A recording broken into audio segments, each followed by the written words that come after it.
కూడినప్పుడు వాక్యాలు అంతే, కానీ డైలీ వాక్యాలు కంటిన్యూస్గా లేదు. చాలా సంతోషం, చాలా సంతోషం. 2 గంటలకే లేస్తాను నేను, ఒక్కోసారి 2:30కి లేస్తాను. అయినా 3 గంటల వరకు కాసుకొని ఉంటాను నేను. ఒకవేళ జకరయ్య గారు ఒక్కొక్కసారి అయ్యగారు రారు, నేను మళ్ళీ ఫోన్ చేసి అయ్యగారు లేవండి 3 గంటలైంది ఆరంభించండి ప్రార్థన, జకరయ్య గారి ప్రార్థన ఆరంభిస్తాను. నేను చేయను, ఫస్ట్ ఆయనకి ఇస్తారు. అందుకని నాకంటే సీనియర్ ఈ జూమ్లో. అయినా వయసులో నాకంటే చిన్నోడు, కానీ జూమ్లో నాకంటే సీనియర్.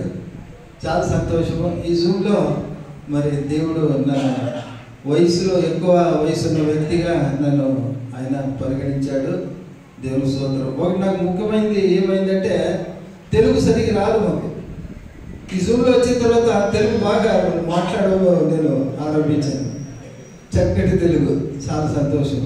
అందరూ మంచి తెలుగు పదాలు వాడుతూ ఉంటారు. బిషప్ గారు అయితేనేమి, మన సమీర్ రాజు గారు కూడా తెలుగు చక్కటి పదాలు వాడతారు సేవలో, అది వాక్యంలో. చాలా సంతోషం. ఇప్పుడు మన వాక్యం కొరకు వచ్చాము, వాక్యం కొరకు ప్రార్థిస్తామండి. దయచేసి అందరూ కళ్ళు మూసుకున్నట్లయితే మనం వాక్యం కొరకు ప్రార్థించి, వాక్యం దేవుడు నీతో నాతో మనందరితో ఏం మాట్లాడబోతున్నారు మనం జ్ఞాపకం ఉంచుకోవాలి. ఈ ఫలానా రోజు ఫలానా ఊరిలో బిషప్ గారు మనకి ఈ వాక్యం ఇచ్చారు కదా అని జ్ఞాపకం ఉంచుకోవాలా, దాన్ని గ్రహించాలా, అనుసరించాలా, వాక్య ప్రకారం మనం అందరూ జీవించాలా. అది అందుకొరకే మనం కూడి రావడం. మనలో ఉన్నటువంటి బలహీనతలు తీసివేసి వాక్యంతో మనం బలపడాలి, ముందుకు సాగిపోవాలి ఆత్మిక జీవితంలో. కాబట్టి ప్రార్థించుకుందామండి. వాక్యము దేవుడు, దేవుడి వాక్యము, వాక్యమే దేవుడు. వాక్యం కొరకు ప్రార్థించుకుందాం. పరిశుద్ధుడు పరిశుద్ధుడు పరిశుద్ధుడు 1000 కోట్ల దూతల చేత నిత్య నిరంతరము పరలోకంలో ఆరాధింపబడుచున్నటువంటి దేవాది దేవ, రాజాది రాజా, యేసు రాజా, సర్వశక్తివంతుడా, సర్వోన్నతుడా, సర్వ అధికారి, మా మంచి కాపరి, మా ప్రాణప్రియుడా యేసయ్య, మరొకసారి ఉదయకాల సమయంలో మీ నామాన్ని కొనియాడి మహింపరిచే భాగ్యాన్ని ఇచ్చారు ప్రభా, మీకు స్తోత్రాలు.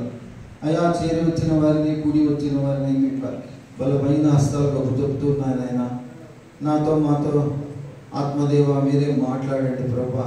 బోధింపనై ఉన్నటువంటి మీ దాసుని మీ ఆత్మతో అభిషేకించి మీ లోతైన సత్యాల మర్మాలతో మమ్మల్ని బలపరచండి నాయన. ఈ ప్రాంతాన్ని దీవించండి, ఆశీర్వదించండి. మరి సాక్ష్యంలో శివకుమారి అమ్మగారు చెప్పినట్టు ఈ మందిరము మూత వేయకూడదు, అయినా నిత్య నిరంతరం ఈ యొక్క మందిరంలో వాక్య పరిచయం జరిగినట్లు దీవించండి, ఆశీర్వదించండి ప్రభా.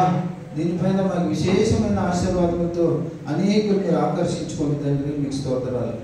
వాక్యమైన దేవ, వాక్య స్వరూపుడమైన మా తండ్రి, అయ్యా ఈ సమయంలో మీరు మాట్లాడుతున్నందుకు స్తోత్రాలు, వందనాలు.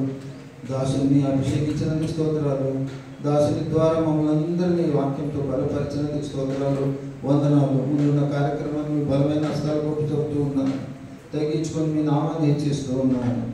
త్వరగా రానే ఉన్నా, అతి త్వరలో రానే ఉన్నా నజరేయుడైన యేసు క్రీస్తు వారి పరిశుద్ధ నామములో అడిగి వేడుకొని పొంది ఉన్నాం మా పరమ తండ్రి. ఆమేన్. మాట చెప్పి వందనాలు స్తోత్రాలు. మంచిదేనా?